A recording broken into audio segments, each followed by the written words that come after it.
you so much. Have a seat, everyone. Before we bring the defendant in, I just want to speak to everyone who is here today. You know, this is a public place that people can be here. I'm also aware that there are family members here from both sides. And so what I would say to all of you, and I'm sympathetic to everyone's feelings, but this is a court of law. And my expectation is that everyone will behave. There will be no outbursts or any kind of disrespectful statements or anything else. If there is, I will have security escort you out of the courthouse, and I will also take it under advisement as to whether you will be permitted to appear at any future proceedings as this case unfolds. All right, so please, I just want you to recognize that I'm aware of the emotion and sensitivity of this case, and just and I cannot have that kind of conduct here, and I won't have it. Okay? So that being said, we can bring the defendant out.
People of the State of New York versus George McDonald Jr., index number 2020-0111.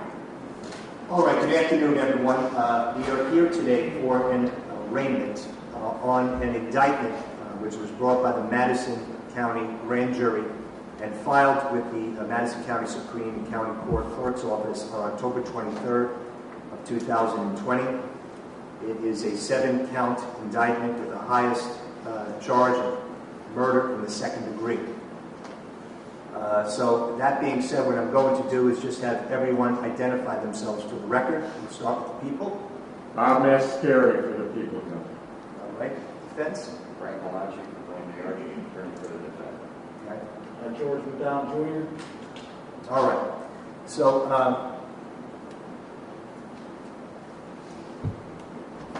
I guess the first thing I do want to say is I want to find out, does both counsel acknowledge receipt of the Brady order?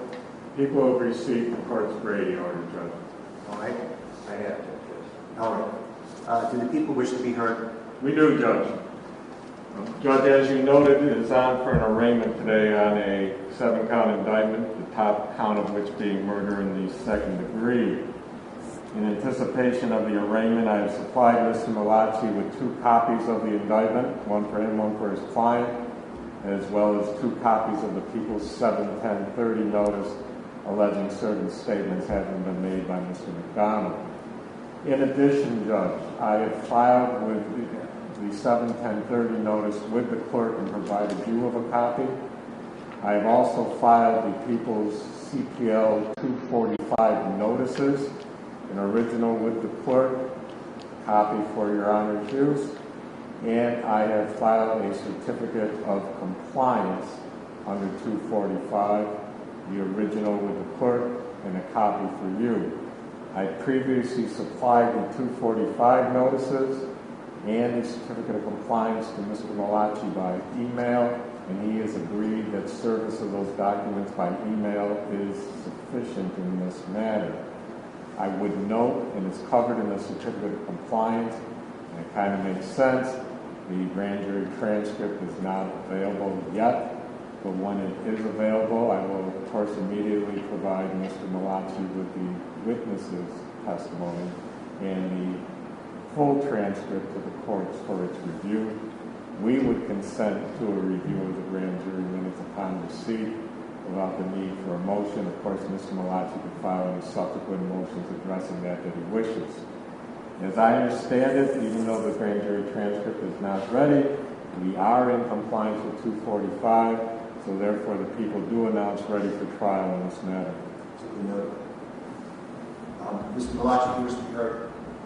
Judge, I acknowledge receipt of the documents. I would waive any further reading of the indictment. I would enter a plea of not guilty on my client. All right, so the court will interpose a not guilty to all counts contained in the indictment. Mr. McDonald, I do this, and I know I oftentimes warn the attorneys, but I always feel like, this may be the first time I've ever been in the courtroom. I don't know.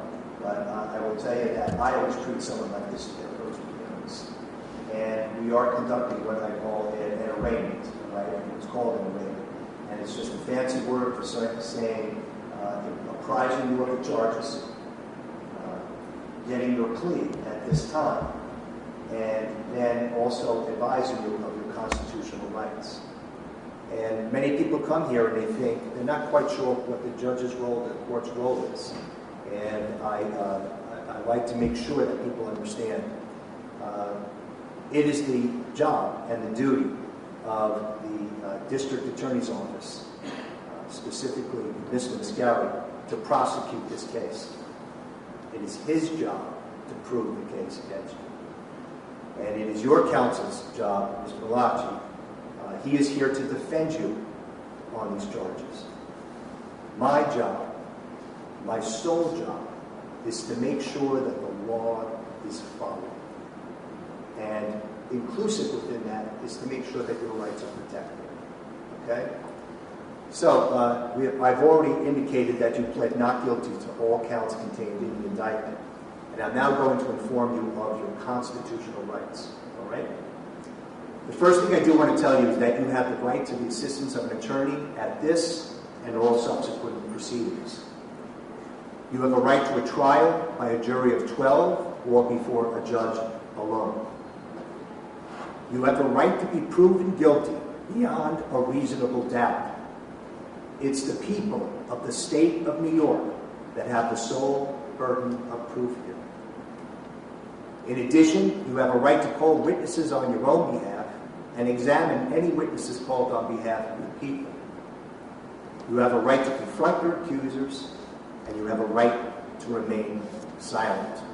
Do you understand all of those rights as I've explained them? Yes, Your Honor. All right.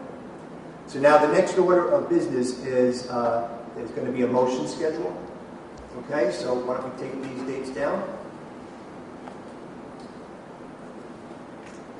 Any motions that are going to be made must be made by December 17th of this year. Any answering affidavits must be submitted by December 24th, 2020. And the return date for the motions to be heard shall be held on January 11th, 2021 at 3:30 p.m.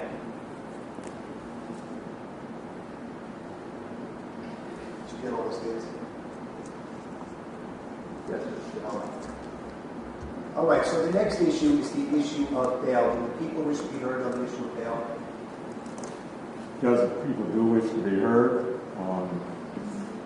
Mr. McDonald does, for the purposes of bail consideration, have what I would classify fairly as a minor criminal history, but does have prior misdemeanor convictions.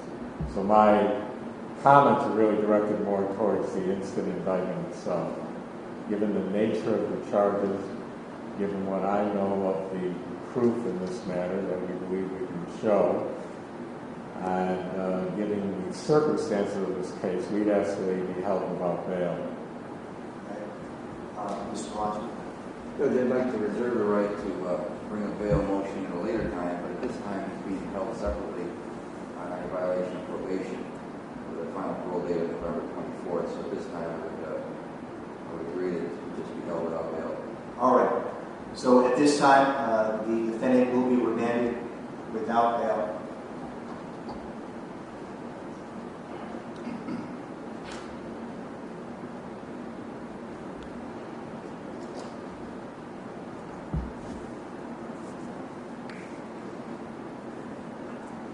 All right. Finally, what I do want to tell you, Mr. McDonald, I want you to know that you have a right to be present in court at any proceeding, including in particular a hearing and trial. Do you understand that? Yes, Your Honor. However, by your conduct, you could waive, give up, forfeit, or lose your right to be present. Now, if you deliberately refuse to come to court when required, or in any way deliberately obstruct or interfere with the effort to bring you to court, then any proceeding in your case, including a hearing, trial, and if you are convicted, sentencing, can and will continue in your absence. Do you understand that? Yes, Your Honor. All right.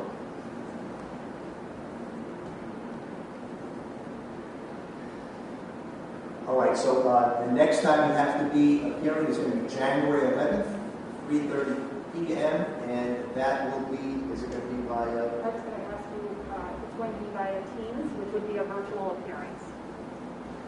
Judge, can we set a conference date as well prior to Sure. Why don't we do that? the latter part of November? I'm sorry, what date? The latter part of November, I have a jury trial after the 16th. Okay. And would you want that to be in person or to be via Teams? I'd like it in person. Okay. Your Honor, I am looking at Wednesday, November 25th at 2:30 p.m. That's because it's, I believe, the day before Thanksgiving. It Can we is. do it in the morning? 2:30 p.m. Oh, do you want it in the morning? Yeah. I can do... I would join in that request. Okay, Mr. Mascari. How about 11 a.m. on Wednesday, November 25th? That's fine. Okay. All right. So the next time we'll be in court is November 25th, or the next conference we'll have is November 25th at 11 a.m. And is there anything further? Your Honor, would it just be attorneys or the defendant as well? It should include the defendant. Okay, thank you. And it will be here in court. Okay, thank you. Anything further? Not by the people, Judge. Thank you. Not that I'm aware of. No. All right. That'll be all. Thank you. Folks, I need everybody to remain seated, please.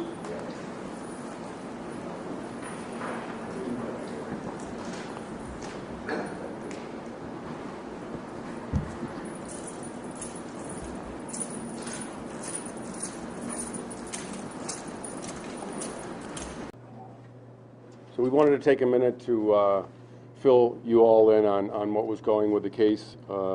Today, George McDonald Jr., 24 years old, town of Sullivan resident, was arraigned in Madison County Court on the charge of second-degree murder in connection with the death of Elizabeth Garrow-McDonald. I wanted you guys to come in here. This case was not done by us alone in the Madison County Sheriff's Office. We had massive amounts of help from law enforcement agencies. As you know, this has been going on since September 23rd, and all the officers to my left and to my right assisted in this investigation, and I wanted to say thank you to them for they all made this possible also. I want to thank the New York State Police Department, Canastota Police Department, New York State Forest Rangers, Bridgeport Volunteer Fire Department, New York State Environmental Conservation Police, Madison County Search and Rescue, Oswego County Search and Rescue, Massaguaga Search and Rescue, Wilderness Search and Rescue, and the United States Marshals for all they have done in the investigation. There was a search that was extremely large, and all these agencies pitched in and helped us out with investigations and the search team, and we just wanted to thank everybody. I'm going to let Chief Assistant District Attorney, on behalf of District Attorney William Gaber, Robert Mascari, as Chief Assistant DA, is going to come up and talk a little bit about the charges and answer any questions that you guys have now that this is moving forward with the courts. So I'll turn it over to ADA Mascari right now. Sheriff, thank you very much. Good afternoon, everybody. First of all, thank you all for coming. Believe it or not, attorneys actually and prosecutors sometimes think that it's very important for the public to know, and the best way to get them to know is to get it all out to you folks.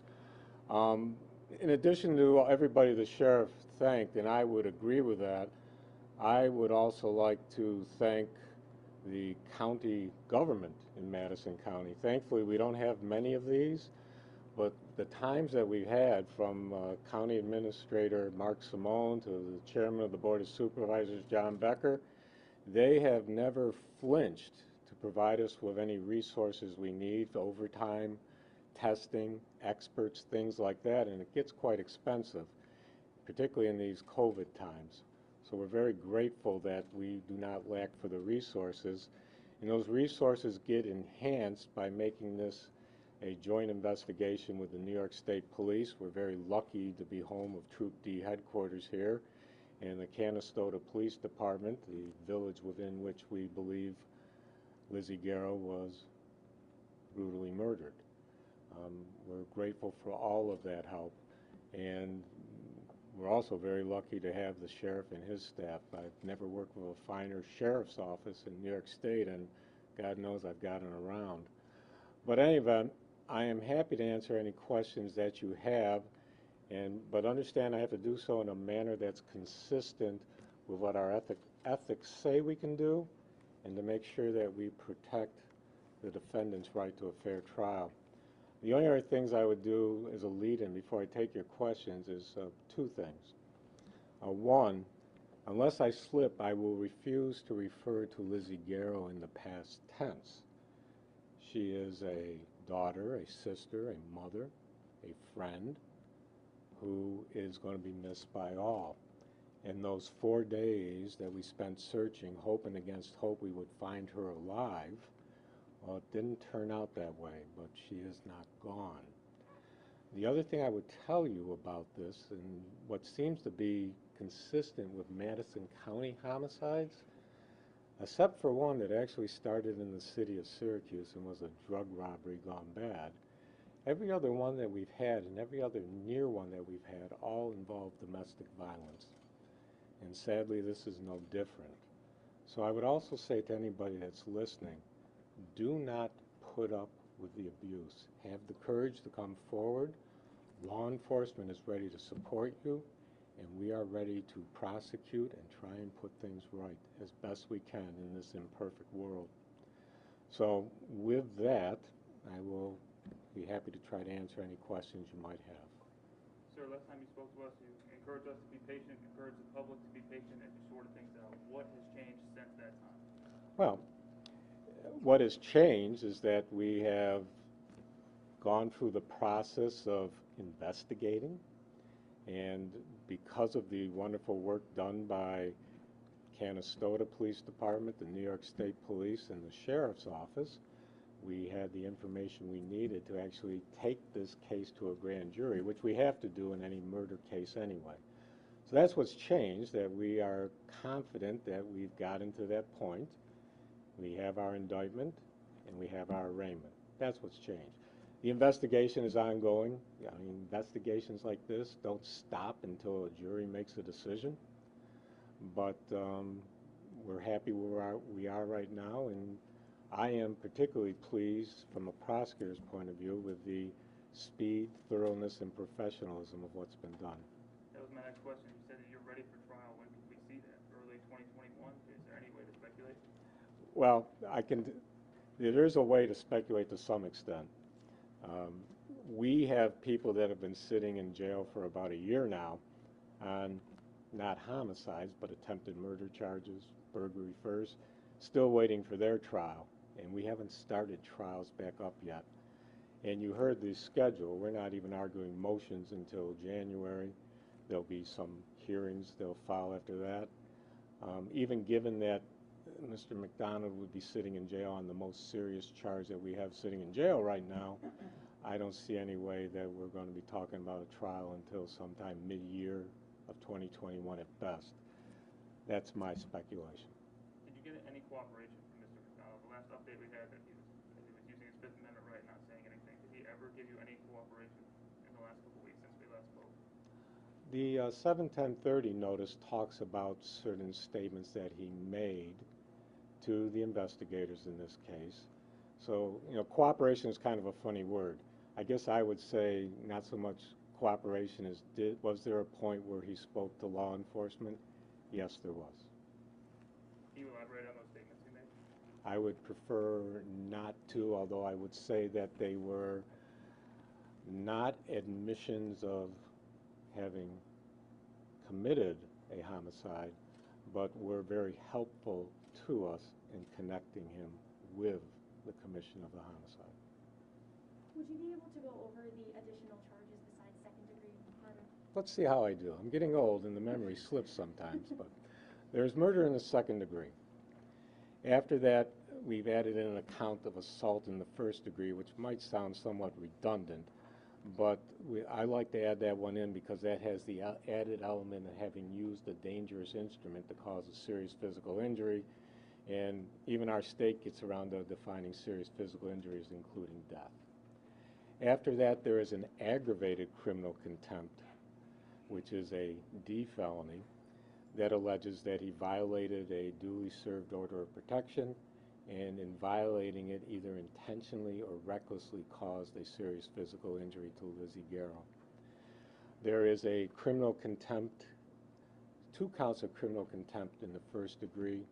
One simply alleges that he violated an order of protection by being with Liz Garrow on September 23rd, and the other alleges that in addition to violating that order of protection, he had some physical contact with her. There is a criminal possession of a weapon in the third degree, which alleges that he possessed a knife with the intent to use the same unlawfully against another.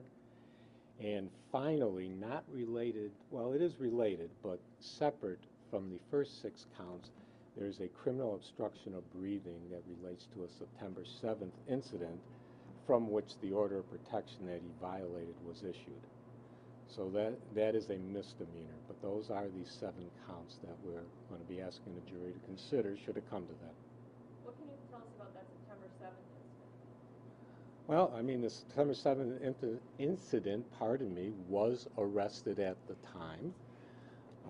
It was investigated actually by the New York State Police. Trooper Bird in that matter did a fine job of investigating it. The arrest was made. As per our policy, anybody that's alleged to have committed a domestic violence act, we make sure they're arraigned. We make sure that an order of protection is issued. And sadly, through no fault of anybody's, we live in a world of bail reform where even if you can ask for bail, it rarely gets set, and I understand that given the law. But we did what we could, all members from the judge to us, to the defense attorneys, to law enforcement, and what? If I'm doing my math right, about 16 days later, we had proof once again that an order of protection can't stop people. You just mentioned bail reform, and if that hadn't changed in the last year, the bail laws in New York State, would he have been in jail on September 23rd? Well, I can't speak to whether or not he would have made bail, but I think what bail reform has done is it has really laid out an absolutely ironclad presumption that you're going to use the least restrictive alternatives in deciding whether or not somebody should be held. You know, to be fair, Mr. McDonald had ties to the area. He had employment. Is what I referred to in open court in discussing bail today. He had a minor criminal history. Although we, as a matter of policy, recommend bail, I can't say that I do not believe that anybody in a similar situation would have been held on bail given our current climate.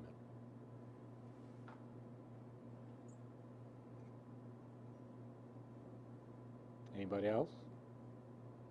Did you find the knife that he's accused of using? We did. Where was it found? It was found approximately 15 feet from Lizzie Garrow's body. And if you want to ask, that knife has been tested, but I'm not going to give you the results of the testing.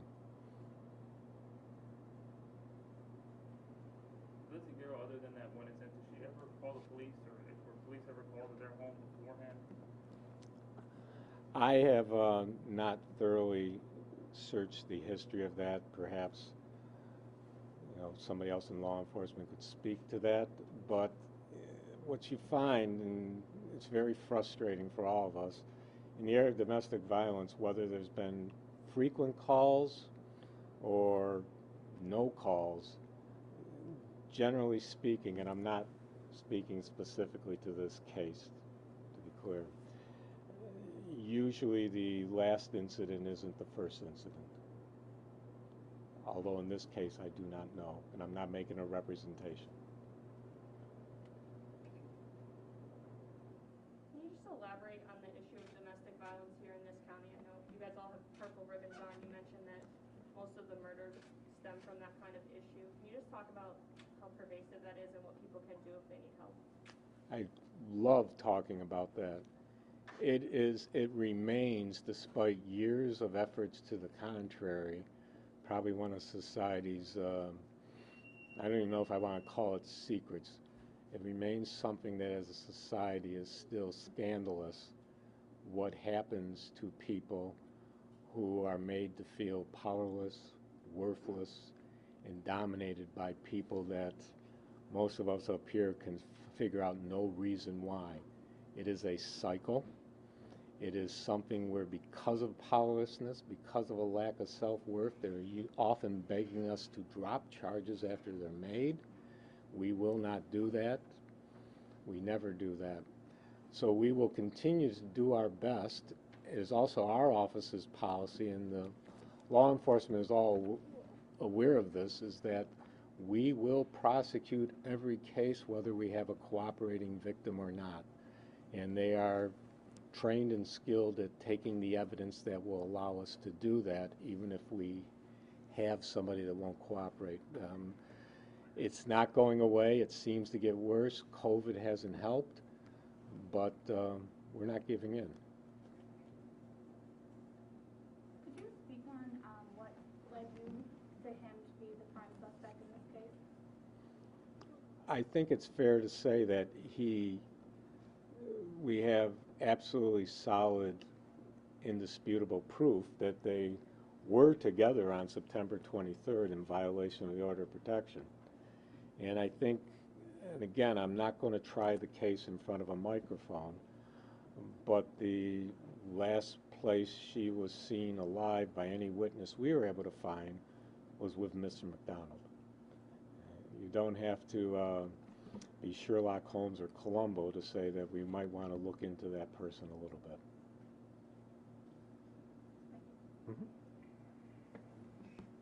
Obviously, you've talked about domestic violence, but was there a specific motive as to why now and not previously or anything like that? I believe that there was, but I also believe that it wouldn't be proper to preserve everybody's right to a fair trial to delve into that right now. I mean, things seldom happen in a vacuum. And Lizzie's family said that she was pregnant at the time of her death. Was that confirmed in autopsy or anything like that? The pregnancy was confirmed by an autopsy. It's referred to as the early stages.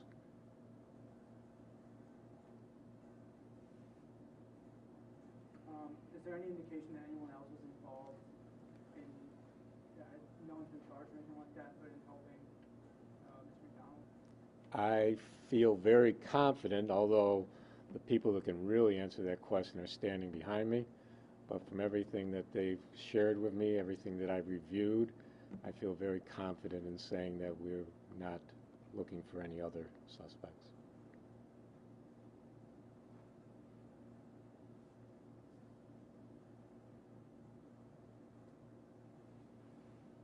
Anybody else? Sheriff, anything like that? Anybody else? Nope, I don't have anything else. Thank you.